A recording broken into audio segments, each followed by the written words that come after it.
Vamos abrir as nossas Bíblias no Evangelho de Mateus, no capítulo de número 24. Mateus 24, vou ler a partir do versículo 32. A chamada parábola da figueira.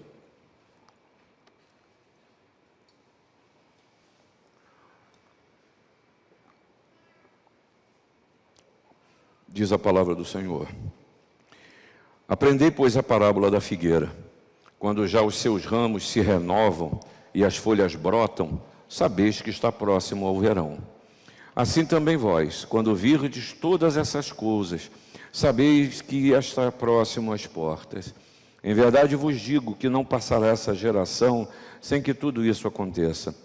Passará o céu e a terra, porém as minhas palavras não passarão.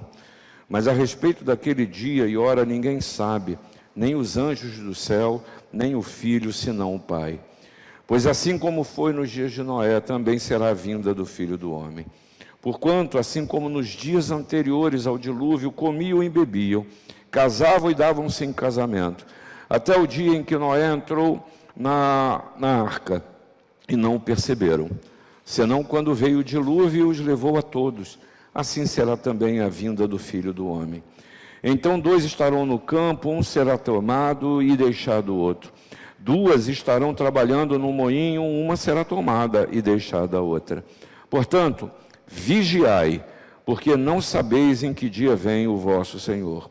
Mas considerai isso: se o pai de família soubesse a que hora viria o ladrão, vigiaria e não deixaria que fosse arrombada a sua casa. Por isso, ficai também vós apercebidos, porque a hora em que não cuidais, o Filho do Homem virá. Irmãos, na sexta-feira eu voltava de São Paulo e me ligaram ainda dentro do avião avisando que o reverendo Alcion tinha falecido. E eu confesso que isso me desestruturou. Me desestruturou porque um dos amigos, dos grandes amigos que tive na vida. Amigo que a gente se reunia não para fazer alguma coisa, mas para ser, para brincar, para orar, para almoçar, para estar juntos. Mas dessa vez me pegou e me desestruturou. Num tempo de tantas perdas familiares, nesse ano passou, pai, tios, gente da família que se foi, perdas na igreja, gente que a gente ama e que partiu, gente cuja realidade foi transformada de uma forma irreversível por as condições do tempo, pelas condições econômicas, mudanças também no universo até pastoral, a perda de vários colegas nesse tempo de crise, que confesso que roubaram de mim a alegria, o ânimo. E no dia de ontem foi o culto fúnebre, o reverendo Alcion era pastor da igreja presbiteriana de Campo Grande, em vendo aquela igreja cheia, e a gente perde muito da sensibilidade e até pergunta a Deus sobre o propósito. Mas eu não quero que você focalize na minha pessoa, nem seja tomado por qualquer sentimento outro que não seja o entendimento bíblico, mas para dizer que as condições do tempo nos fazem assim, ou embrutecer, ou nos derrubar. Eu estou vendo aqui a Lígia e fico imaginando, ao lidar com tantos processos, lidando com crimes, chega uma hora que talvez a gente seja tentado, ou ela seja tentada, e os profissionais dessa área, a perda de sensibilidade ou acreditar que não tem jeito, nada tem jeito. Aí olho para a Jordana, aqui sentada, lidando com a doença, lidando com a morte de crianças, em problemas, na sua maioria deles, insolúveis, e isso também vai roubando um pouco da gente, provavelmente dela, e minha oração por você é que Deus mantenha em você a sensibilidade pelas coisas, mas a gente vai começando a acreditar que não tem jeito, que não tem jeito, que não tem jeito. Não sei a sua área de ação, talvez você possa vir a perceber nesse momento da história que realmente as coisas não têm como caminhar, e a gente capitula diante disso e pode estar vivendo a vida e não vivendo a intensidade que a vida nos proporciona. E aí nós chegamos a esse domingo, primeiro domingo do Advento que tem uma dupla característica, é tempo da gente lembrar do nascimento de Jesus, e pouco importa o dia, a discussão se é 24, se é 25, o fato é que ele nasceu, e o seu nascimento nos trouxe a única possibilidade de salvação, de transformação de vida e de companhia, porque Ele mesmo nos assegura dizendo que está conosco todos os dias da nossa vida até a consumação dos séculos.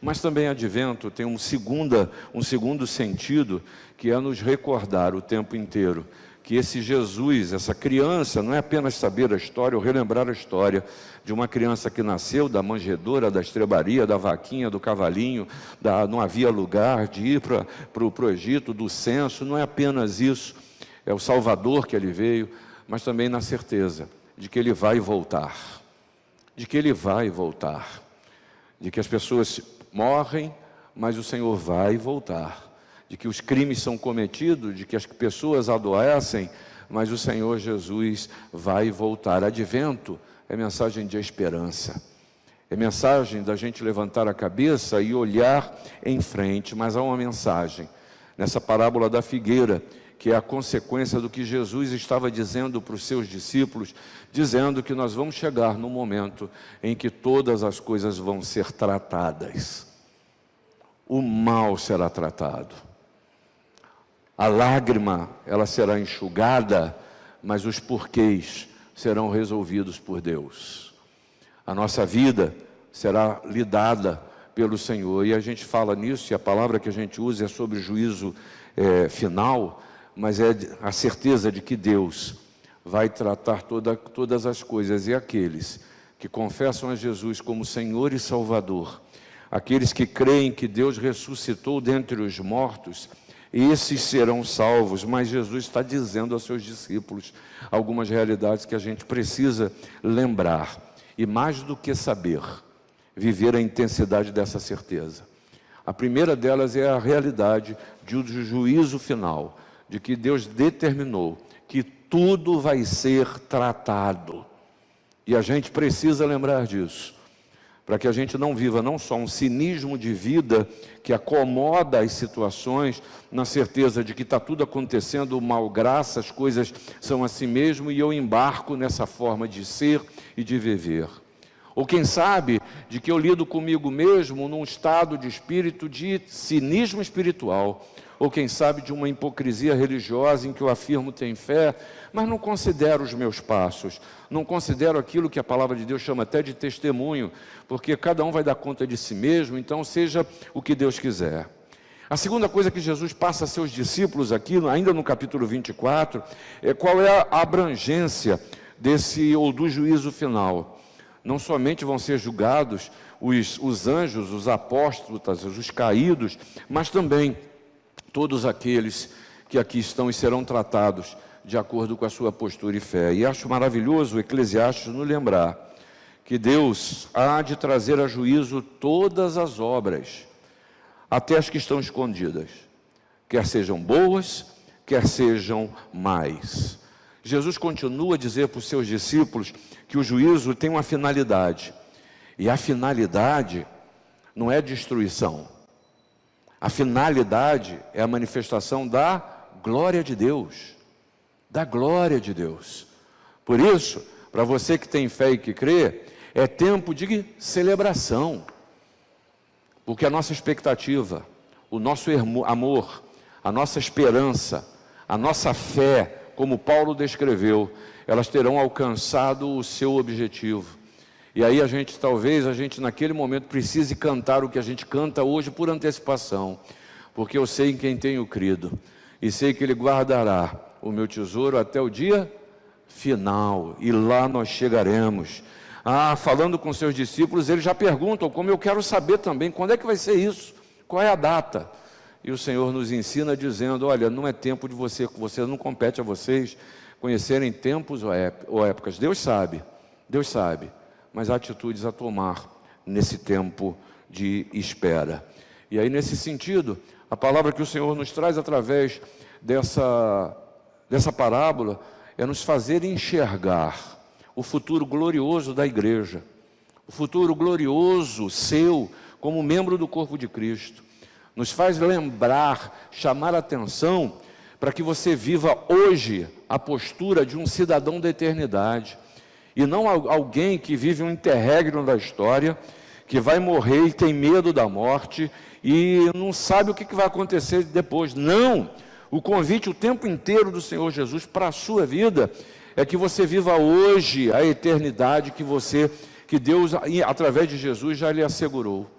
E a primeira coisa que a gente vê na figura desta árvore, da figueira, é que o Senhor deseja nos chamar a atenção à consciência.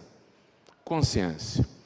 Para que você não viva indo de um lado para o outro ao sabor das ondas, das informações, das notícias, porque isso só nos leva a caminhos de morte. Consciência de que Jesus vai voltar. Consciência de que Jesus vai levar a sua igreja. Mas também consciência dos sinais. E olha que maravilha, que coisa poética, maravilhosa que Jesus utiliza dos elementos conhecidos daquele povo. Uma figueira que para o povo de Israel era o sinal de que o verão estava chegando. O sinal de que o novo tempo estava se estabelecendo. E aí, isso se via pelo brotar de novas folhas. E a figura dessa figueira, na vida, precisa ser quem? É você, meu irmão. É você, minha irmã. Porque a Bíblia é cheia de mensagem dizendo que o choro dura uma noite, mas a alegria vem pela manhã. A gente ouve falar que encontrar com Jesus é viver uma nova vida. O Senhor diz que eis que faço novas todas as coisas, mas a gente continua insistindo em viver o inverno. E o Senhor convida você a deixar as folhas do inverno caírem e brotar novas folhas na sua vida, na consciência clara de que o seu futuro é um futuro glorioso na presença de Deus. Mas isso não é para ser vivido lá no futuro, é para ser vivido hoje na sua vida. Deixa as folhas nascerem, deixem os brotos brotarem, porque o novo na sua vida é concedido por Deus. E aí, nesse sentido, muitas vezes, a gente está querendo quebrar alguns galhos nossos, e não no sentido de quebrar galho, mas é de destruir mesmo, de destruir galhos que é o Senhor que está plantando na sua vida, para que você possa enxergar a nova estação, o verão que está vindo, e não ficar apenas com o olhar e com a última mensagem, que é a mensagem de morte. Deus faz o novo, mas é preciso que você tenha essa consciência. E uma coisa que eu acho maravilhosa é o cuidado de Jesus em te chamar a nossa atenção como aos seus discípulos, dizendo: olha, tenha certeza, os homens vão passar, vão morrer, a terra vai passar, o céu vai passar, mas as minhas palavras não passarão. Escreve porque é verdade. Isso é promessa de Deus para a sua vida. O retorno de Jesus é a segurança, a certeza daquilo que Ele promete, Ele se cumpre. O que Deus promete, se cumpre. Que tal você experimentar a consciência de viver essa realidade, sendo uma figueira que anuncia o verão? Que anuncia o verão. Porque mensagens de morte eu e você estamos cansados de receber. Isso aí está à larga na nossa vida. E você precisa tomar cuidado, porque muitas vezes a gente passa a anunciar inverno. Às vezes até sem sentir.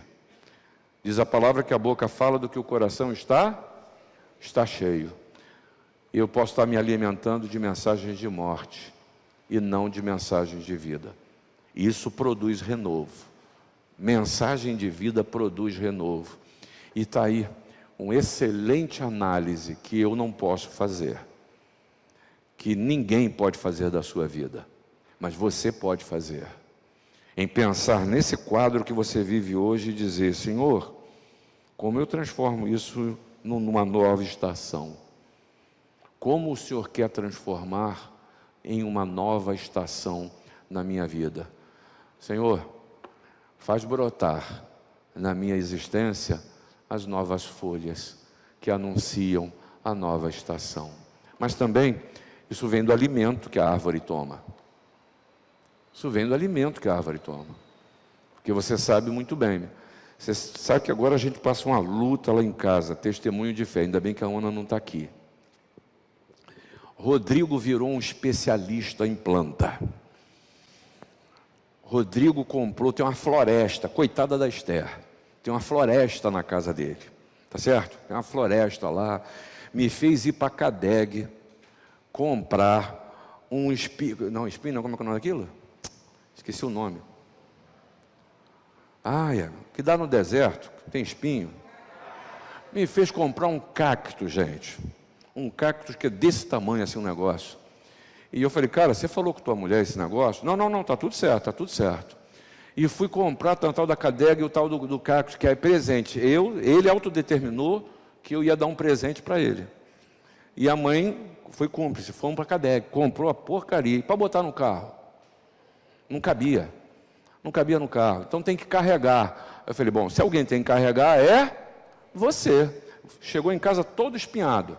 A esposa estava trabalhando, botou o cacto lá. Quando a Esther chegou e viu aquilo, meu Deus, os abençoe. Tem lá, especialista em planta, Habitude Planta. E aí começou a convencer a mãe a fazer isso também. Estou com matagal lá dentro de casa, gente. Estou com matagal dentro de casa. Planta e mais planta. Por que eu estou dizendo isso? Planta precisa ser cuidada. Tem coisas que eu nem sabia. E ele fala e eu finjo que estou ouvindo, né? Sobre quando umedece, quando não umedece. Essa aí, a planta, você só pode regar entre tal hora e tal hora.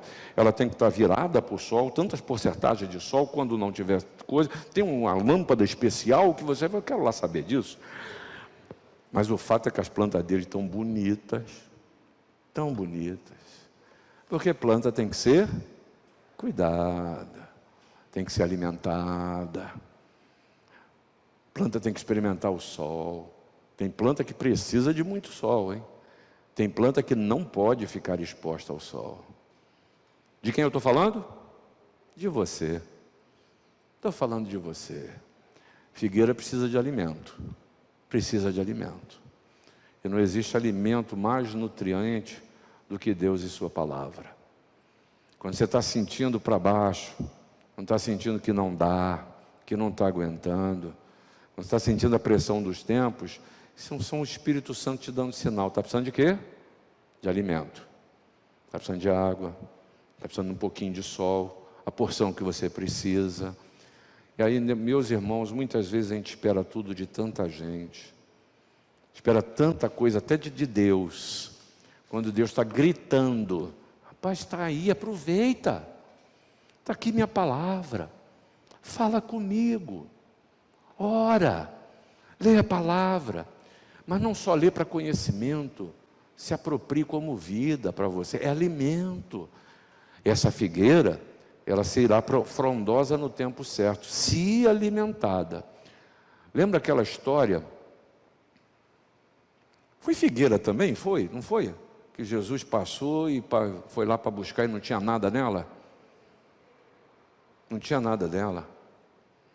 Só vou deixar isso para você pensar. Tem duas figueiras na história. Tem a figueira que é alimentada, ela anuncia o novo tempo. E tem a figueira que no tempo certo vai se procurar o fruto e não tem nada. Nada. Alimento. Aonde está plantada. O cuidado que se tem. Mas a palavra não para aí. Não para aí. Segunda coisa que Jesus fala de uma forma poética, mas é muito sério. Você reparou que ele falou dos dias de Noé? Sabe o que ele está falando? Para pensar no futuro glorioso da igreja, no seu futuro, na sua vida em eternidade já vivida hoje, é preciso preparo. Aí você há de se lembrar que nos dias de Noé, apesar do anúncio da mensagem de destruição, ninguém deu atenção. Ninguém deu atenção para aquilo. Nos dias de Noé, apesar da ação de Noé construir aquela arca, ninguém se apercebeu, e muito pelo contrário. Sabe qual era a opinião sobre Noé? É doido. Esse cara é doido. No deserto construiu um barco, um navio, um transatlântico, uma arca gigantesca. Esse cara é doido. Nos dias de Noé, a vida seguia normalmente, como se não houvesse amanhã. E essa terceira constatação é o que a gente pode talvez perceber hoje. As pessoas vivem como se não se houvesse amanhã, como se não houvesse amanhã, como não se houvesse consequências para as coisas que a gente faz ou se omite, como se não houvesse consequências para as opções que nós fazemos da vida. E o que é pior, nós arcamos com essas consequências e reclamamos de céus e terra, mas não cuidamos da nossa própria vida. E aí o que Jesus está dizendo é: acautelai-vos, que quer dizer o seguinte: acautelar é pôr alguém de sobreaviso, é prevenir, é precaver. Jesus está dizendo para você: olha, toma cuidado na tua vida, porque isso vai acontecer. Toma cuidado, porque isso já está acontecendo. Essa vida que não tem não só a sensibilidade, mas mais do que isso, não percebe que para onde a vida está caminhando. E eu preciso me preparar, e hoje eu digo para vocês com muita clareza: talvez seja tempo de você fazer uma análise da caminhada que você fez e está fazendo na sua vida. A que ponto você chega? A que ponto você chegou? E aqui já no culto das 9 eu dava 2 exemplos. Um exemplo de um grande amigo já falecido, o presbítero Cleandro Siqueira, que ele tinha uma maneira de falar muito imperativa, né? Ele não perguntava, ele afirmava. Então, Cleandro certa vez ligou para mim: Cid, venha à minha casa hoje. O que houve, Cleandro? Venha, eu preciso conversar com você. Perfeito. Fui à casa dele. Chegou na casa dele, ele fala: Cid, quero que você me ajude, vou destinar todos os meus bens, quero escrever aqui desde já a destinação, quero que você me ajude disso a efetivar. Mas, Cleandro, que é isso que você está inventando? Você nem doente está. Nem doente você está. Não quero saber, eu quero deixar tudo reservado, tudo resolvido, não quero deixar problema para quem quer que seja. E aí fui lidar com a biblioteca dele. Aí ele pegou: vamos fazer o seguinte, o que você me sugere fazer? Eu falei: Bel, sua biblioteca é uma biblioteca especializada em teologia. Qual é o melhor lugar para isso? Seminário. Vamos dar uma parte para o seminário, outra parte você dá para a igreja. Não, mas separe livros para você também. Eu falei: opa, é agora mesmo. Aí começamos a separar aquilo tudo, parará. Aí eu botei os que eu tinha selecionado numa caixa. Aí eu falei: ó, Cleandro, isso aqui eu vou chamar o caminhão para levar, para coisa e tal, esse aqui é o meu, então vou botar no carro. Ele falou: não, abra essa caixa, me dê esses livros. Eu falei: ih, meu Deus. Aí dei o livro para ele, ele pegou uma caneta, sentou, abriu a primeira página e fez uma dedicatória. Fechou, me deu. Pegou o segundo livro, mas eram muitos. Eu falei: ô, Cleandro, não precisa fazer isso não. O que é aí? Para que você vai fazer isso? Ele falou: não, porque quando eu morrer, os livros do seminário vão estar lá e o que eu doei. Os livros da igreja vão estar lá que eu doei. E vão encontrar esses livros na sua estante e vão dizer que você roubou meus livros. Aí eu olhei aquilo e falei: cara, assina todos, vai, pelo amor de Deus, né? E aí eu vi aquilo e falei: previdência. Um exemplo muito simples. Aí depois tratamos das coisas, quando morreu a família veio, está tudo resolvido. O que é de quem, está tudo certo, já foi doado, não tem que nada a fazer. O que eu quero dizer com isso? Não estou convidando você a sair daqui e fazer a coisa, que se Deus colocar no seu coração que faz, o que eu quero destacar é a previdência. A previdência. Vocês sabem que nossa igreja não só apoia, mas está presente no abrigo presbiteriano. E nós estamos no meio de uma campanha para conseguirmos, inclusive, novos mantenedores. Mas o que eu quero falar é outra coisa. Eu, lidando com o abrigo presbiteriano, eu aprendi algumas realidades das mulheres que estão ali abrigadas. A primeira delas são mulheres que chegam à idade da velhice e tomam a decisão por elas mesmas: não tem por que eu estar numa casa, sozinha numa casa, e desfazem da sua casa e vão morar, residir no abrigo. Essas moram, não tem problema nenhum. Descobriu um segundo grupo, que é um segundo grupo, que são aquelas que são abandonadas pela família e são colocadas lá. E até a diretoria do abrigo tem uma dificuldade, porque às vezes tem que telefonar e falar até com num certo tom com esses familiares, porque, olha, agora tem lei sobre esse assunto, você não pode abandonar pai e mãe. Não é só a lei de Deus, mas agora tem a lei dos homens também. Esse aí a gente, com tristeza no coração, a gente aprendeu a conhecer também essa realidade. Mas tem uma terceira realidade que eu não conheci, que me chocou muito. Sabe qual é? É daquelas mulheres que viveram uma vida que só afastou as pessoas. Só afastou as pessoas. Só magoou, deixou marcas na família. Que expulsou filhos, que tratou mal maridos, que não tinha relacionamento com irmãos.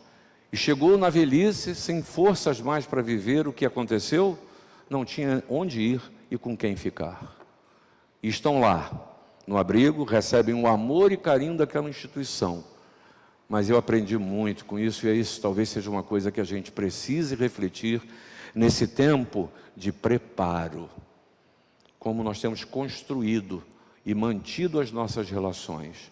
Até por uma questão de subsistência, é preciso refletir sobre isso, mas o que o Senhor convida é que assim seja feito por amor. E aí, nesse sentido, Jesus traz uma palavrinha aqui, que ele traz em 2 momentos. E em cada momento tem um sentido diferente. E a palavra é vigiar. E no primeiro momento que ele chama a atenção, é aquilo que Pedro nos diz o seguinte: olha, preste atenção em sua volta. Por isso Pedro diz: sede sóbrios e vigilantes. O diabo, vosso adversário, anda em derredor, como leão que ruge, procurando a quem? Alguém para devorar. Preste atenção em sua volta. Há sinais que Deus quer que você perceba para te livrar do laço do passarinheiro, para preservar a sua alma do mal, para não permitir que você seja enredado em situações que Deus quer que você mantenha distância. Preste atenção em sua volta. Vigiai, diz o Senhor Jesus. E um segundo sentido que você pode ver para essa palavra é o seguinte: cuide da maneira que você entende as coisas. Cuide disso. Pedro uma vez mais nos chama a atenção dizendo: por isso, cingindo o vosso entendimento, sede sóbrios e esperai inteiramente na graça que vos está sendo trazida na revelação de Jesus Cristo. E aqui há 3 coisas a destacar. O primeiro foco é Jesus Cristo. A minha expectativa e minha esperança e a minha espera precisa estar nele. A segunda coisa é postura de vida, de sobriedade, e mais do que isso, de espera. E a terceira coisa com a qual ele começa a dizer: cuida da maneira que você interpreta a realidade. Cuida do seu entendimento. E nesse tempo de pandemia, se há uma coisa que a gente foi forçado, é andar às cegas. Nós andamos às cegas. Ninguém conhecia nem sabia nada de vírus. Ninguém sabia do que fazer. É que a gente esquece. Mas se vocês forem para dia 15 de março do ano passado, os anúncios, e se você tiver curiosidade de ler, você vai dar risada. Porque prognósticos, previsões, tudo errado. Porque ninguém sabia, nós nunca lidamos com pandemia. Nós fomos aprendendo enquanto sofríamos isso. O nosso isolamento dentro de casa, isso produziu e tem produzido em nós temores e pavores que todos nós estamos precisando ser tratados. Até aprender a voltar a conviver, até aprender a manter cuidados, até aprender até onde a gente pode ir. Isso é a necessidade da gente fazer uma reflexão sobre o tempo que a gente vive, mas não para aí. Esse vigiai de Jesus nos chama a atenção, tem um sentido também de agir com critério. Pedro uma vez mais nos ajuda. Ora, o fim de todas as coisas está próximo. Sede, portanto, criteriosos e sóbrios, a bem das vossas orações. Mais do que nunca é preciso ter critério nas contas em casa. É preciso ter critério no nosso nível de consumismo. É preciso ter critério na forma que a gente se relaciona. É preciso ter critério nas opções de vida que a gente faz. É preciso ter critério na forma como a gente tem se tratado dentro de casa. Dentro de casa. Vigiai, diz o Senhor. E o resumo disso, Jesus está dizendo para a gente o seguinte: olha, desenvolva a consciência do que está acontecendo. Porque você vai perceber sinais claros da volta do Senhor. E aí, nesse sentido, há duas coisas na vida que exigem preparo. E mesmo achando que estava preparado, eu percebi que não estava. E o primeiro deles, que é muito difícil para a gente se preparar, é a morte.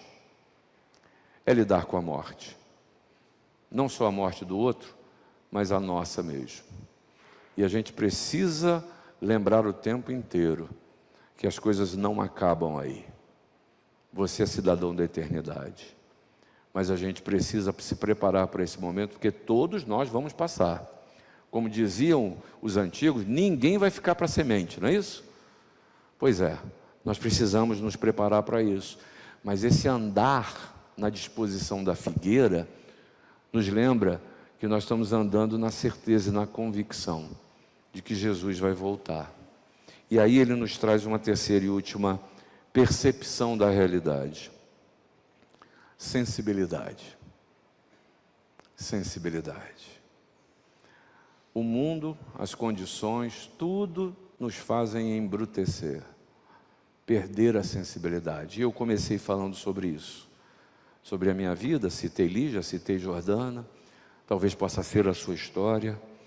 E é curioso que Jesus nos traz uma ilustração do Pai, no exemplo de como é lógico e como é óbvio que alguém se prepare para uma emergência. Você viu?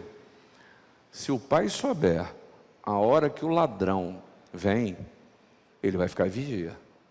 Ele vai ficar de vigia para não deixar que isso aconteça.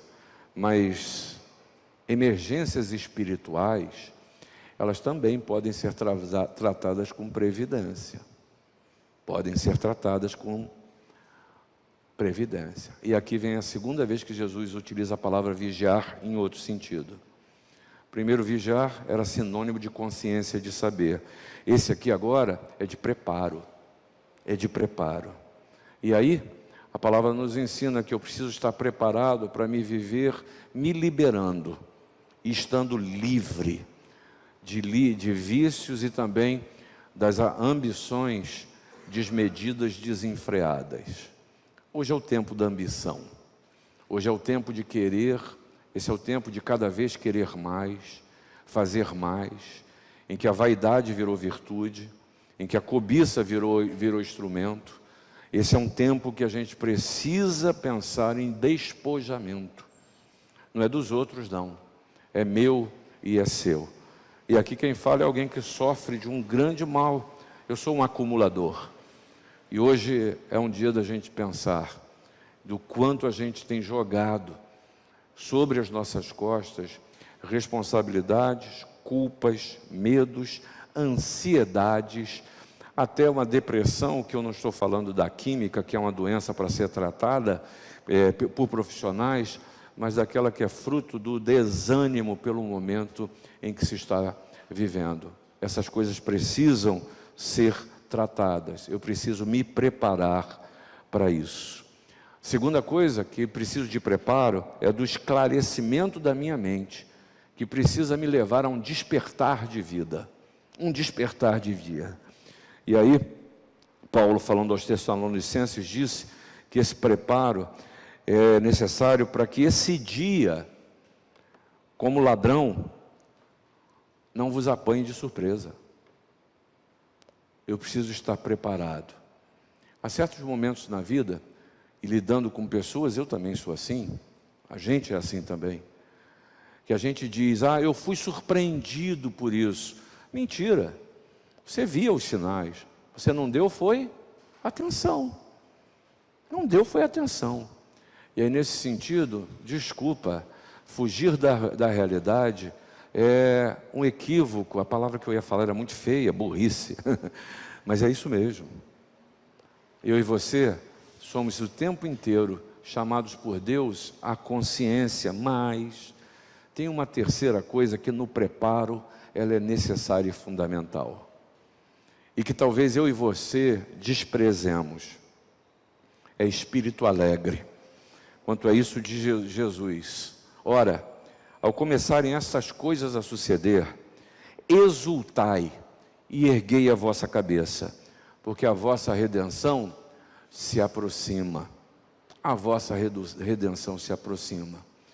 E isso é tão maravilhoso que a gente lê e repete até para se convencer que a alegria do Senhor é a nossa força. Não é isso que a gente diz?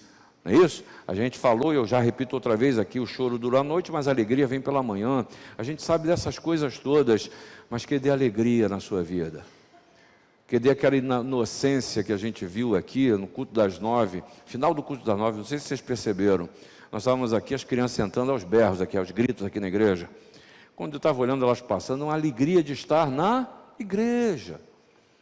Não tem pressuposto, não tem nada, simplesmente a alegria de uma criança. Não é à toa que Jesus mesmo disse que se nós não nos tornarmos como crianças, não herdaremos o reino dos céus. Meu Deus do céu, que responsabilidade. E aí, Felipe e Gabriela, vocês têm um sinal disso dentro de casa, hein? Giovana e Léo, vocês têm 2. Fábio, Jordana, vocês têm um sinalzinho aí, na casa de vocês. Um lindo sinal, diga-se de passagem. Tem outros aqui. Miguel e Débora têm 2 ali. Priscila e Israel, os sinaizinhos deles já estão bem grandes. Mas está aí, ó. São mensagens de amor, de Deus dizendo para vocês: olha, alegria, singeleza, simplicidade. A vida já é tão pesada. E aí eu me lembrei de uma palavra de um amigo meu, pastor Ed Renekiewicz. Ele estava falando sobre o cansaço do culto.